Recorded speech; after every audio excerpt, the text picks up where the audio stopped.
हिमालयातल्या आमच्या उन्हाळी निवासस्थानापासून 18 मैलावर एक 9000 फूट उंचीची पूर्व पश्चिम पसरलेली पर्वतराजी आहे। या पर्वतराजीच्या पूर्वेकडच्या टोकाला पण वरच्या पट्ट्याला ओटचं गवत भरपूर माजले।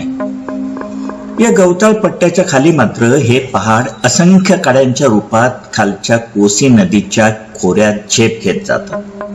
एक दिवस या पर्वतराजीच्या उत्तरेकडील उतारावरच्या एका गावातल्या काही स्त्रिया हे गवत कापण्यासाठी आल्या असताना अचानक एक वाघ तिथे प्रकट झाला। नंतर झालेल्या पळापळीत एका वयस्क स्त्रीचा पाय घसरला आणि गवताळ उतारावरून गडगडत जाऊन ती एका कड्यावरून खाली अदृश्य झाली। बायकांनी केलेल्या आरडाओरडीमुळे वाघही बिचकला आणि जसा आला होता तसाच विलक्षण रीतीने कडप झाला। जेव्हा त्या बायका परत एकत्र जमल्या आणि भीतीतून सावरल्या तेव्हा त्यांनी उतारावरून खाली जाऊन कड्यावरून खाली वाकून बघितलं। तिथे उभ्या कड्यावरून आडव्या गेलेल्या एका अरुंद कपारीवर त्यांची सहकारी पडलेली त्यांना दिसली। तिने खालून ओरडून सांगितलं की तिला खूप मार लागलाय आणि ती उठूच शकत नाही। आता काय करावं यावर त्यांच्यात बरीच चर्चा झाली। सर्वानुमते असं ठरलं की हे पुरुष माणसांचं काम आहे। त्यांच्यापैकी कोणीही तिथं एकटं थांबायला तयार नव्हतं। तेव्हा त्या बायकांनी तिला सांगितलं की आम्ही पटकन पळत गावात जातो आणि मदतीला कोणाला तरी पाठवतो। त्या बाईने हात जोडून विनंती केली की मला एकटं सोडून जाऊ नका। तेव्हा एक 16 वर्षाची मुलगी स्वतःहून तिच्या बरोबर राहायला तयार झाली। बाकी सर्वजणी गावात गेल्यावर ती मुलगी कड्याच्या उजव्या बाजूने थोडी उतरली आणि खडक्यातल्या एका फटीत बोटाची पकड घेऊन तिने कपारीवर पाय ठेवला। ही कपार त्या कड्याच्या उभ्या कातळावरून अर्ध्यापर्यंत आडवी गेली होती आणि शेवटी एका खळग्यात त्या बाईपासून काही यार्डावर विलीन झाली होती। आपण या कपारीवरून खाली 100-200 फुटावरच्या दगडावर कोसळून मरू या भीतीने त्या बाईने मुलीला विनंती केली की मला काहीतरी करून या खळग्यात नेऊन ठेव। ती वरकरणे अशक्य प्राय वाटणारी गोष्ट त्या कोवळ्या मुलीने करून दाखवली। त्या खळग्यामध्ये फक्त एका माणसाची जागा होती, त्यामुळे ती बाई खळग्यात बसल्यावर ती मुलगी कपारीवरच तिच्याकडे तोंड उकिडीबाई करून बसली आणि दोघींनी गप्पा मारायला सुरुवात केली। गाव तेथून 4 मैल दूर होतं, त्यामुळे सर्व बायकांना गावात पोचायला किती वेळ लागेल, यावेळेला कोण कोण पुरुष मंडळी असण्याची शक्यता आहे, त्यांना सर्व काही समजावून सांगायला किती वेळ लागेल आणि शेवटी त्यांना आपल्या मदतीला यायला किती वेळ लागेल याबद्दल त्या दोघी अंदाज बांधत बसल्या। वाघ जवळपास कुठे असेल तर आपल्या आवाजाने येईल या भीतीमुळे त्यांच्या सर्व गप्पा कुजबुजत्या आवाजात चालल्या होत्या। अचानक एका क्षणी ती बाई बोलताना दचकून थांबली। तिच्या चेहऱ्यावरचे घाबरलेले भाव बघून ती जिकडे पाहत होती त्या दिशेला त्या मुलीने मान वळवली। तेव्हा खडकाच्या त्या फटीमधून तो वाघ कपारीवर पाय टाकत असलेला तिने पाहिला। राक्षसासारखा एखादा प्राणी आपल्याला मारायला येतोय असं स्वप्न आपल्यातल्या अनेकांनी अनुभवलं असेल। भीतीने हातपाय गार पडलेले असताना घामाघूम होऊन त्या स्वप्नातून आपल्याला जाग येते आणि ते स्वप्न होतं हे कळल्यावर आनंदाने ओढावसं वाटतं, पण त्या दुर्दैवी मुलीच्या नशिबी इतका चांगला शेवट नाही। नक्की काय झालं असेल याची कल्पनाच केलेली बरी। एक उभा कडा, त्यावरून आडवी गेलेली एक अरुंद कपार, कपारीवर उकिडवे बसून ती मुलगी मागे वळून पाहते आहे आणि एक वाघ शांतपणे कपारीवर पाय ठेवून तिच्याकडे येतो। कोणत्याही दिशेने पळायला जागा नाही आणि हाताशी मदत नाही। माझा एक जुना मित्र मोती सिंग त्या दिवशी त्या गावात त्याच्या आजारी मुलीला भेटायला गेला होता। त्या बायका गावातून सर्व वृत्तांत सांगू लागल्या। तेव्हा मदतीला गेलेल्या बचाव पथकाचं नेतृत्व अनुभवी मोती सिंगकडे चालून आलं।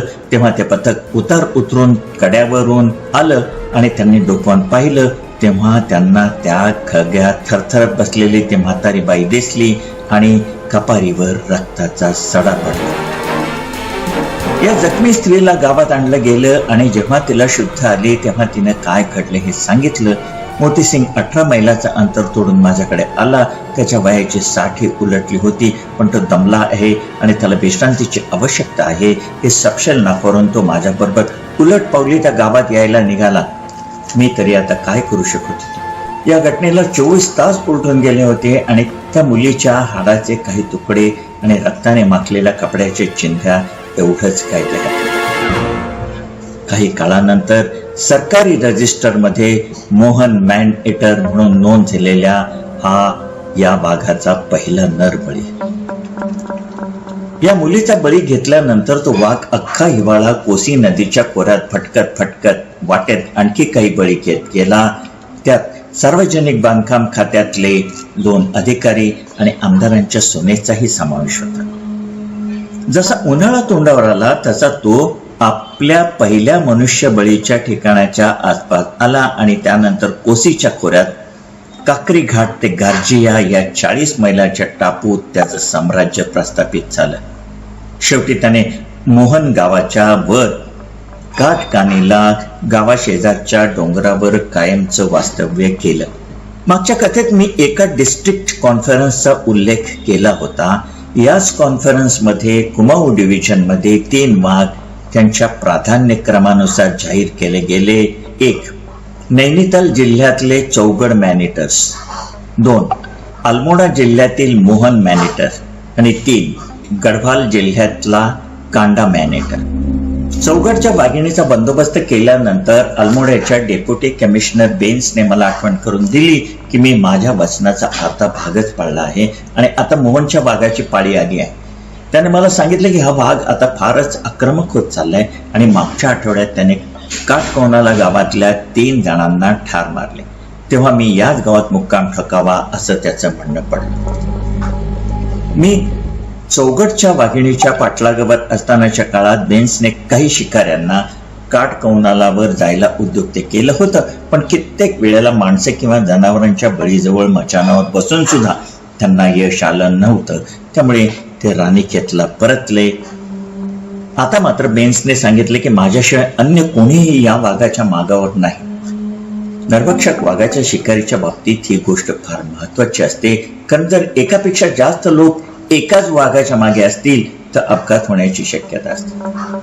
मे महिन्यातल्या एका दुपारी रखरखीत उन्हात मी, माझे नोकर आणि सामान वाहून नेणारे 6 गढवाली असे आम्ही 8 जण 1 वाजता रामनगरला रेल्वेने आलो आणि काटकौनालाच्या 24 मैलाच्या पायपेटीला सुरुवात केली. आमची पहिली मजल फक्त 7 मैलाची होती, पण गार्जियाला पोचायला आम्हाला संध्याकाळ झाली. बेन्सचे पत्र मिळाल्या लगेच निघाल्याने मला गार्जियाला फॉरेस्ट बंगल्यात राहण्यासाठी लागणार परमिट काढण्यासाठी सुद्धा वेळ मिळाला नव्हता. त्यामुळे आम्हाला उघड्यावरच रात्र काढावी लागली. गार्जियामध्ये कोसी नदीपलीकडे 100-200 फूट उंचीचा एक कडा आहे आणि मी झोपायचा प्रयत्न करीत असतानाच मला या कड्या खालच्या खडकावर दगड पडल्यासारखा आवाज आला. 2 दगड एकमेकावर जोरात आपटल्यावर जसा आवाज होतो तसा तो होता. काही वेळ गेल्यानंतर सुद्धा आवाज येत राहिल्याने मला जरा काळजी वाटायला लागली.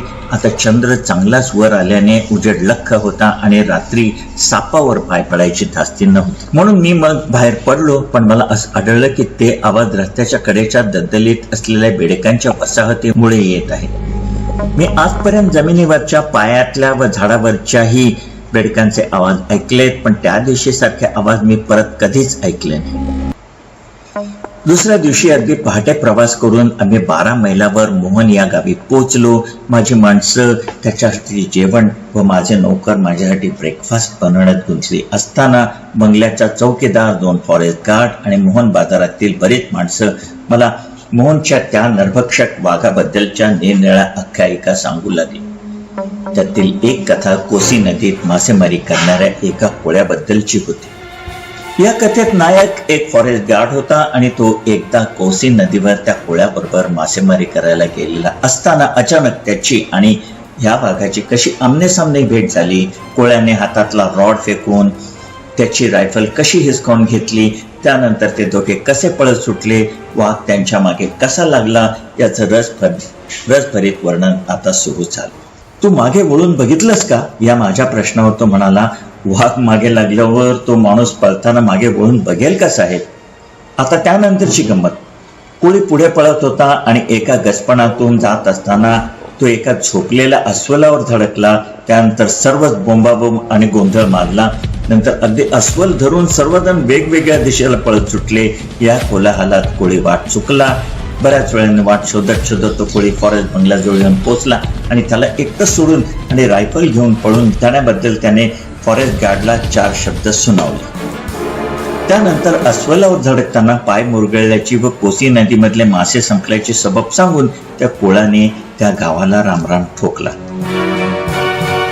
दुपारी जेवण खान आटपून आम्ही शेवटची मजल मारण्यासाठी तयार झालो. मोहन ते काटकवनाला या शेवटचा टप्पा 4000 फूट चढावाचा आणि दाट जंगलाने व्यापलेला होता. त्यामुळे या वाटेने जाताना अतिशय सावध राहण्याचा सल्ला आम्हाला दिला गेला. मी म्हणत होतं, चढही एकदम उभा होता आणि माझ्या माणसांच्या पाठीवर सामानही खूप होते. त्यामुळे आमची वाटचाल मंद गतीने चालली होती. काही दिवसापूर्वी वरच्या भागातल्या गावामध्ये काहीतरी भानगडी झाल्या होत्या आणि तिकडे नैनितालवरून पोलिसांचे तुकडे पाठवायला लागले होते. अशा अशांत परिस्थितीत आम्हाला बऱ्याच वस्तू न मिळण्याची शक्यता असल्याने होईल तेवढे सामान स्वतःच घेऊन जावे असं मला सांगण्यात आलं होतं. माझ्या माणसांकडे एवढं सामान असण्याचं हेच एकमेव कारण होतं. बऱ्याच वेळा थांबत थांबत आम्ही शेवटी एका शेताच्या कडेला पोहोचलो. यापुढे माझ्या माणसांना फारसा धोका नव्हता. त्यामुळे मी थोडा पुढे होऊन फॉरेस्टर्स हट कडे निघालो. मोहन गावातून मी हट आम्हाला दाखवली गेली होती आणि तिथल्या फॉरेस्ट गार्डने सांगितलं होतं की काटकवनाला गावात मुक्काम करायचा असेल तर हे ठिकाण एकदम योग्य होतं. ते फॉरेस्टर्स हट एका लांब लचक डोंगर रांग माथ्यावर आहे आणि या ठिकाणून खाली पाहिलं तर मोहन गावही दिसतं. डोंगर माथ्याच्या सपाटीवरून जाणाऱ्या वाटेने मी त्या हाटकडे जात असताना एका घळीच्या वळणावर मला एक बाई लाकडी पन्हाळीतून घागरीनं पाणी भरत असलेली दिसली. इथं झुडपं बरीच पसरली होती. माझ्या येण्यामुळे ती घाबरेल असं वाटल्याने मी थोडा लांब थांबून घसा खाकरला. तशी तिनेही लगेच गायग्याने घागर भरायला सुरुवात केली. थोडं पुढे येऊन मी थांबलो, सिगरेट पेटवली आणि तिच्याकडे तोंड न करता विचारलं, इतक्या एकांत जागे पाणी भरायला एकट्याने येणं सुरक्षित आहे का? जर वेळ थांबून तिने उत्तर दिलं की सुरक्षित तर नाही, पण पाणी भरायलाच पाहिजे आणि आता सोबत यायला कोणीच नव्हतं. नवरा वगैरे कोणीतरी असेल? माझा प्रश्न विचारला. माझा प्रश्न आहे, पण तो शेत नांगरायला गेलाय आणि शेवटी काही झालं तरी पाणी भरणं हे बायकांचंच काम आहे. घागर भरायला किती वेळ लागेल? थोडाच वेळ लागेल. तिची भीट चिपली होती आणि आता मला भल्या मोठ्या उलट तपासणीला तोंड द्यावं लागणार होतं. मी पोलीस आहे का? नाही. मग फॉरेस्ट ऑफिसर? नाही. मग मी आहे तरी कोण? असाच माणूस. इथे का आलाय? काटकवनालाच्या लोकांना मदत करायला. ती कशी करणार? इथल्या माणसांना खाणाऱ्या वाघाची शिकार करून. तुम्हाला या वाघाबद्दल कुठून कळलं? मी एकटाच का आलोय? माझी माणसं कुठे आहे? किती जण आहेत? किती दिवस राहणार आहे? तिची उत्सुकता संपेपर्यंत घागर भरली नसावी. नंतर माझ्या मागून चालता चालता डोंगर रांगेंच्या दक्षिण अंगाला असलेल्या गवताळ उतारावरच्या एका मोठ्या झाडाकडे बोट दाखवून तिने सांगितलं की 3 दिवसापूर्वी याच ठिकाणी वाघाने एका बाईला ठार मारलं होतं. सर्वात गंमत म्हणजे हे ठिकाण फॉरेस्टर्स हट पासून फक्त 200-300 यार्ड अंतरावर होतं. आता एका छोट्या टेकाडाकडे जाणाऱ्या पायवाटेवर आम्ही आलो होतो. इथे आल्यावरती म्हणाली की तिचं गाव या टेकडाच्या पलीकडेच आहे आणि ती आता सुरक्षित आहे. तुमच्यापैकी ज्यांना कोणाला भारतीय स्त्री कशी असते हे माहीत असेल तर त्यांनी हे कळून चुकलं असेल की मी आज खूप काही मिळवलं होतं. त्यातही गेल्या काही महिन्यात पोलिसांचा संपर्क गावाशी आला होता. हे गृहीत धरलं तर खूपच. तिच्या सुरक्षिततेबद्दल थोडी विचारपूस केल्यानंतर तिथल्या सर्व माणसांचा तर विश्वास संपादन करायला मदत होणार होतीच, पण तिची घागर भरेपर्यंत पहारा देता देता तिच्या सुरक्षिततेबद्दल थोडी विचारपूस केल्यामुळे तिथल्या सर्व माणसांचा तर विश्वास संपादन करायला मदत होणारच होती, पण तिची घागर भरेपर्यंत पहारा देता देता तिच्या काही प्रश्नांना सरळसोट उत्तर दिल्यामुळे मी असा एक मित्र मिळवला होता की जो माझ्या आगमनाची खबर काही क्षणात अख्ख्या गावाला देणार होता. ही जी फॉरेस्टर्स हट होती ती रस्त्याच्या डाव्या बाजूला थोड्याशा उंचवट्यावर बांधली होती. तिचा दरवाजा फक्त एक साखळी लावून बंद केला होता, त्यामुळे मी अगदी सहज आत शिरू शकलो. ती साधारण 100 चौरस फुटाची खोली होती, पण तिचा अजिबात वापर नसल्याने एक विचित्र कुबट वास भरून राहिला होता. मला नंतर कळलं की नरभक्षक वाघाच्या तिथल्या आगमनानंतर जवळजवळ 18 महिन्यापासून ती वापरली गेली नव्हती. त्या खोलीच्या दोन्ही बाजूला 2 अरुंद खोल्याही होत्या, एक सरपण साठवण्याची तर दुसरी स्वयंपाकघर म्हणून माझ्या माणसांसाठी सुरक्षित राहण्याची तर झकास सोय झाली होती.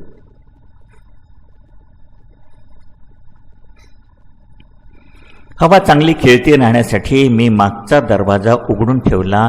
मग बाहेर येऊन रस्ता आणि फॉरेस्टर्स हट यांच्यामधली एक सोयीची जागा माझ्या 40 पाऊंडी तंबूसाठी निवडली. ही फॉरेस्टर्स हट डोंगर रांगेच्या दक्षिण अंगाला होती आणि काटकौनवला गाव उत्तर अंगाला असल्याने हटमधून गाव दिसत नव्हतं.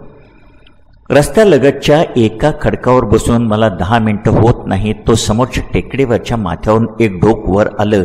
लगेच दुसरं, लगेच तिसरं. माझी ती मघाची पाणी भरणारी मैत्रीण. तिने तिचं काम चोख बजावलं होतं. भारतात जेव्हा एकमेकांची ओळख नसलेले लोक एकत्र भेटतात आणि त्यांना एकमेकांकडून एखाद्या विशिष्ट विषयासंबंधी माहिती मिळवायची जात असते, तेव्हा अगदी निघायची वेळ येईपर्यंत मुख्य विषयाला हात घातलाच जात नाही आणि मधला जो वेळ आहे तो एकमेकांबद्दल घरगुती वैयक्तिक बाबीबद्दल चौकशी करण्यात घालवला जातो. उदाहरणार्थ, लग्न झालंय का, लग्न झालं असेल तर मुलं किती, रोजीरोटीसाठी काय करता, पैसा किती मिळतो, वगैरे वगैरे. जगात इतरत्र कुठेही ज्या प्रश्नांना उत्तर दिलं जात नाही ते प्रश्न इथे जास्त करून पहाडी भागात इतके रोजपणे विचारले जातात की त्यांच्याबरोबर राहिलेल्या माणसाला त्यांचा रागही येऊ शकत नाही. मगाशी मी त्या स्त्रीच्या काही प्रश्नांना उत्तरं दिलीच होती, पण जे खाजगी स्वरूपाचे घरगुती प्रश्न बायका विचारू शकत नाही ते प्रश्न आता पोतडीतून बाहेर यायला लागले. तशातही माझी माणसं आली. त्यांनी लगेच झऱ्यावरनं पाणी आणलं आणि विश्वासही बसणार नाही इतक्या कमी वेळात काटक्या गोळा करून शेकोटी पेटवून चहाचं भांडं चढून चहा आणि बिस्किटं माझ्यासमोर ठेवली गेली. मी कंडेन्स मिल्कचा डबा उघडत असताना त्यांच्यापैकी काही लोकांनी माझ्या माणसांना विचारलं की साहेब हे असलं दूध का वापरतात. त्यावर जी सत्य परिस्थिती होती ती माझ्या माणसांनी त्यांना सांगितली. ते ऐकल्यावर ती माणसं जरा नाराज झालेली दिसली आणि त्यांची बराच वेळ एकमेकात काहीतरी कुजबूज झाली. त्यानंतर एक जण, नंतर मला कळलं की तो त्यांचा मुखिया होता, मला म्हणाला की आमची सर्व साधन सामग्री तुमच्या सेवेसाठी हजर असताना तुम्ही असलं डब्यातलं दूध वापरणं म्हणजे आमचा अपमान आहे. मी माझी चूक मान्य केली आणि या भागात नवीन असल्याने ही चूक घडल्याचं सांगून पुढे म्हणालो की यापुढे मी माझ्यापुरतं थोडं दूध घेत जाईन, पण दुधाशिवाय आम्हाला काहीही नको.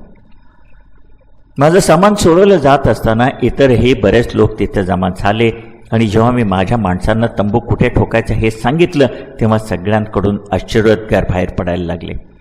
साहेब तंबूत राहणार? खरंच? या भागात नरभक्षक वाघ ये जा करतो हे विसरला की काय? जर विश्वास बसत नसेल तर साहेबांनी आमच्या गावात यावं आणि दरवाजावरच्या नखाचे ओरखडे डोळ्यांनी बघावेत. आणि इथं वाघाने जरी आम्हाला मारलं नाही तरी संरक्षणाकरता मी इथे नसताना फॉरेस्टर्स हटमधल्या आमच्या माणसांना निश्चितच तो मारणार. या शेवटच्या वाक्याने मात्र माझ्या माणसांचे कान टवकारले गेले. त्यांनीही मला त्यांच्याबरोबर फॉरेस्टर्स हटमध्ये झोपण्याचा आग्रह सुरू केला. शेवटी मधल्या खोलीत मी एकटा झोपेन आणि माझ्या 2 नोकरांनी व 6 गडवाली माणसांनी बाजूच्या 2 खोल्यात झोपावं असं ठरलं. सरते शेवटी नरभक्षक वाघाचा विषय अपघाताने का होईना पण निघाल्यामुळे आता मला मोकळेपणाने तो विषय चर्चेला घेता आला. तिथपासून ते शेवटच्या बळी पडलेल्या झाडापर्यंत उतरत गेलेली वाट मला दाखवली गेली आणि त्या दिवशीच्या घटनेचा सविस्तर तपशील सांगितला गेला. दररोज रात्री वाघ या रस्त्यावरून ये जा करायचा. तो रस्ता पूर्वेकडे बैलघाटाकडे जातो आणि याच रस्त्यावर थोडंसं पुढे मोहनकडे फाटा फुटतो. पश्चिमेकडे रामगंगा नदीच्या खोऱ्यात उतरून नदीकाठच्या चकनाकलकडे जातो असे मला सांगण्यात आलं होतं. हा दुसरा पश्चिमेकडील जाणारा रस्ता शेताडीतून गावाच्या वरच्या अंगाने चढत अर्धा मैल गेल्यावर दक्षिणेकडे वळतो आणि टेकाडावरून उतरत फॉरेस्टर्स हट त्या डोंगर माथ्यावर होती त्याच्या पातळीला येऊन मिळतो. त्यानंतर डोंगर रांगा पकडून पुढे 6 मैलावर चकनाकल येथे जातो. हाच काटकोनाला ते चकनाकल इतका 6 मैलाचा रस्ता सर्वात धोकादायक समजला जात होता. या रस्त्यावरून फिरताना मला नंतर कळलं की शेताडी सोडल्यानंतर हा रस्ता दाट जंगलात घुसत होता आणि हे जंगल पार रामगंगा नदीपर्यंत खाली पसरलं होतं. काटकोनाला गावाची सर्व मुख्य शेती टेकडीच्या उत्तरेकडच्या उतारावर होती आणि या सोपान शेतापलीकडे असंख्य छोट्या छोट्या डोंगर रांगा होत्या. त्यातल्या सर्वात पलीकडच्या डोंगर रांगेवर आणि फॉरेस्टर्स हटपासून 1000 यार्डावर एक मोठं पाईनचं झाड होतं. 10 दिवसापूर्वी या झाडाजवळ वाघाने एका बाईला मारून थोडासा भाग खाल्ला होता आणि तिथेच टाकून तो निघून गेला होता. तिथून 4 मैलावरच्या फॉरेस्ट बंगल्यात राहणाऱ्या गावकऱ्यांनी या झाडावर चढता न आल्याने गावकऱ्यांनी त्यांच्यासाठी 3 वेगवेगळ्या झाडावर मचाणं बांधली. सूर्यास्ताच्या जरा अगोदर त्या शिकाऱ्यांनी आणि त्यांच्या नोकरांनी मचाणावर जागा घेतल्या. चंद्र उगवल्यानंतर काही वेळातच गावात बंदुकांचे बरेच आवाज ऐकायला आले.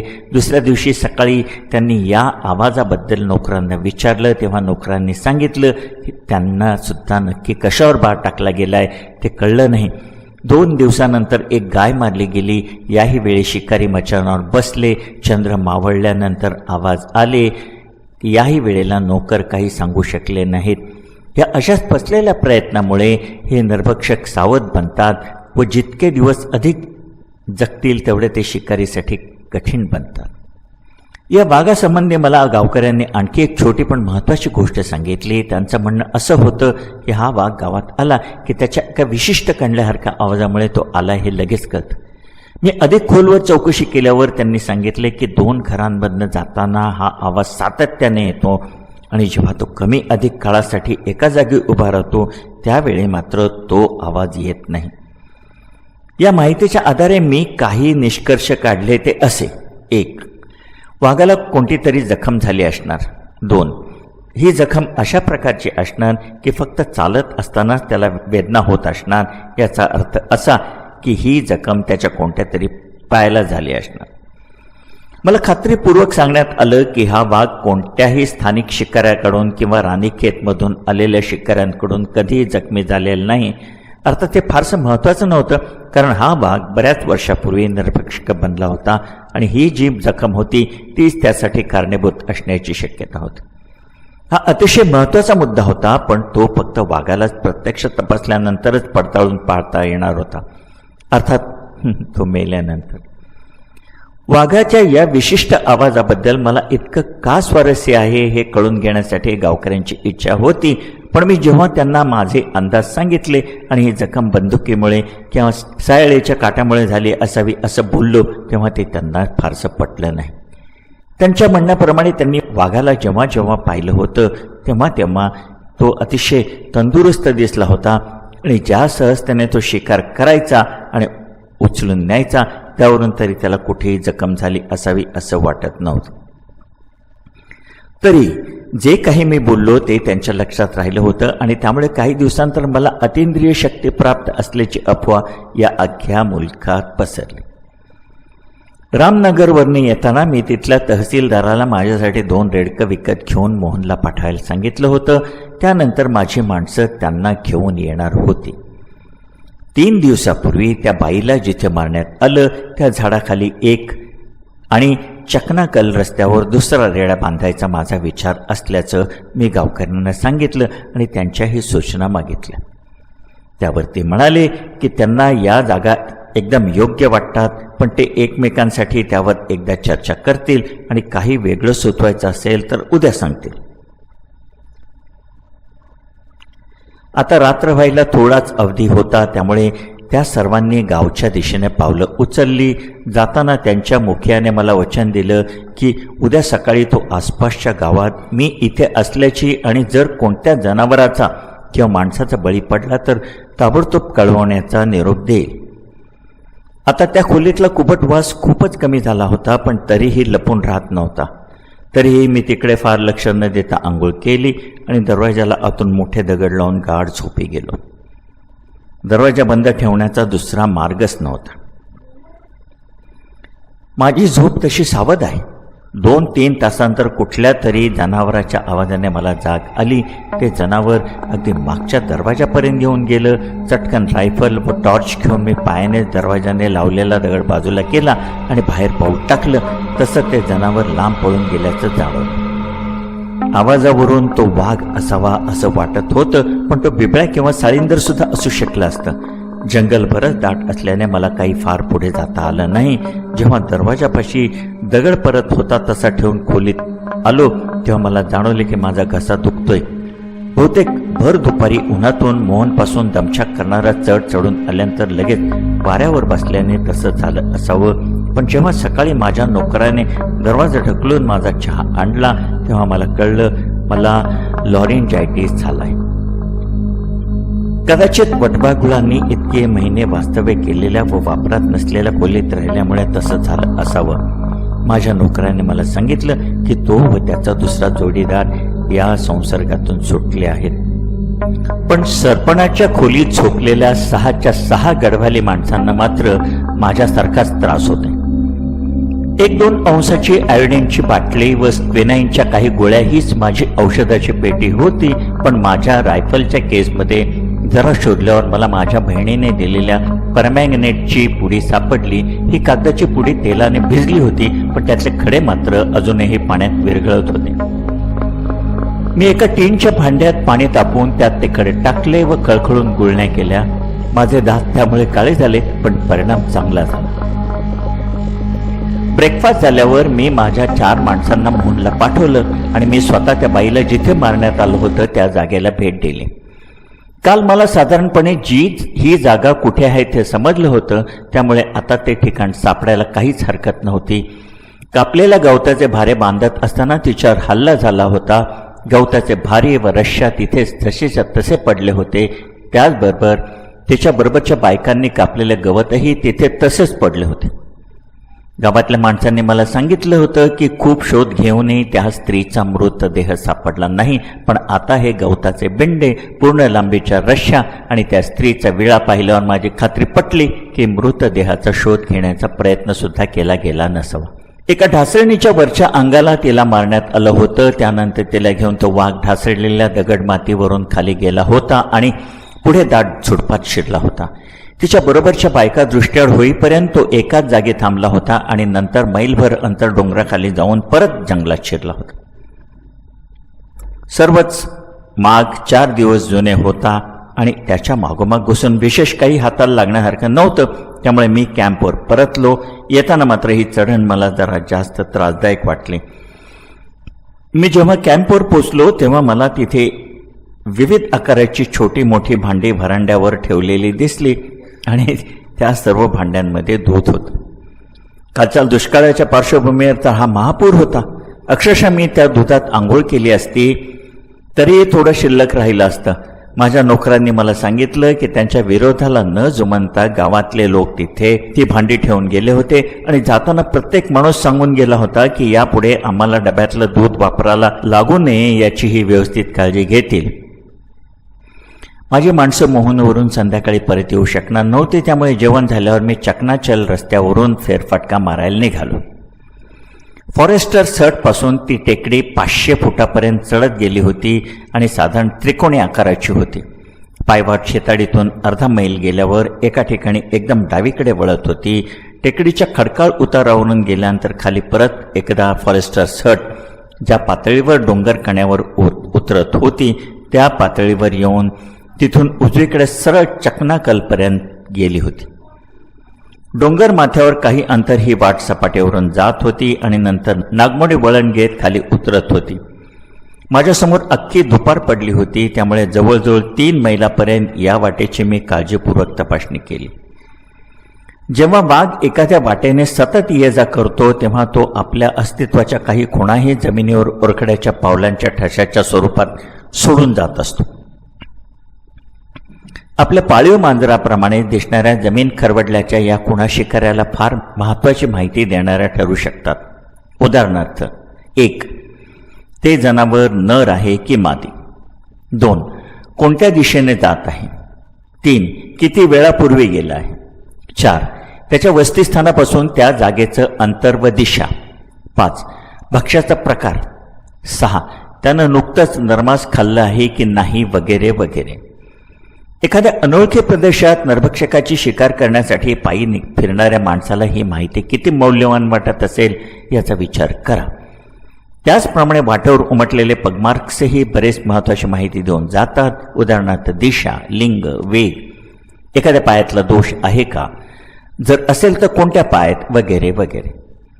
बराच काळ वापरलेली न गेल्याने माझ्या पायाखालच्या वाटेवर सगळीच खुरटं गवत उगवलं होतं. त्यामुळे 1-2 ओलसर जागा सोडल्या तर पावलांचे ठसे उमटण्यासाठी हे माध्यम योग्य नव्हतं. जिथे ही वाट डोंगराच्या माथ्यावर उतरत होती तिथून 1-2 यार्डावर अशा प्रकारची ओलसर जागा होती आणि त्याच्या थोडंसं खाली सांबर व इतर प्राण्यांच्या पिण्याच्या नेहमीच्या वापरातलं साचलेल्या पाण्याचं डबकं होतं. पायवाट शेताळी ओलांडल्यानंतर जिथे डावीकडे वळत होती तिथे मला जमीन खरवडल्याच्या बऱ्याच खुणा मिळाल्या, पण त्यातला सर्वात अलीकडचा 3 दिवसापूर्वीची होती. इथून पुढे 100 यार्डावर रस्ता एका मोठाल्या शिळेखालून जात होता. ही शिळा 10-12 फूट उंच होती आणि ती रस्त्याच्या रुंदीच्या 3/4 भागापर्यंत रस्त्यावर झुकलेली होती. तिच्या माथ्यावर 2-3 यार्ड छोटीशी सपाट जागा होती. गावाच्या दिशेकडून म्हणजे वरून उतरून खाली येत असताना ही सपाट जागा दिसू शकत होती. डोंगर माथ्यावर मला आणखी काही पगमार्क्स दिसले, पण पहिल्या हेअरपिन वळणावर येईपर्यंत मला पगमार्क मात्र एकही दिसला नाही. इथे वळण कापून खाली उडी मारताना वाघाच्या पावलाचे ठसे अगदी स्पष्ट उमटले होते. हे ठसे एका दिवसापूर्वीचे होते आणि थोडे पुसट होते, पण त्यावरून एक कळत होते की ते एका मोठ्या नर वाघाचे आहे. नरभक्षकाचा वावर असलेल्या प्रदेशात एकट्याने भटकत असताना एखादं दाट झुडूप, मोठं झाड, खडक कोणत्याही अडथळ्याच्या मागे मृत्यू दडून बसला असण्याची शक्यता असल्याने आपली वाटचाल खूपच धीम्या गतीने होत असते. जर एखाद्या वेळी वारा वाहत नसला तर दोन्ही बाजूला आणि मागेही सावधगिरीने लक्ष ठेवावं लागतं, ते वेगळंच. अर्थात माझ्या हळू वाटचालीची एवढीच कारणं नव्हती.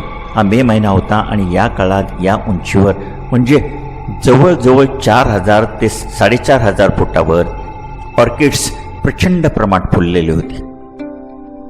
आज या पर्वतराजीवर मला जेवढा ऑर्किडचा बहर दिसत होता तेवढा याआधी कुठेच कधीच दिसला नव्हता. अतिशय सुंदर अशी बटरफ्लाय ऑर्किड्स तर एकदम पूर्ण फुलऱ्यावर आली होती.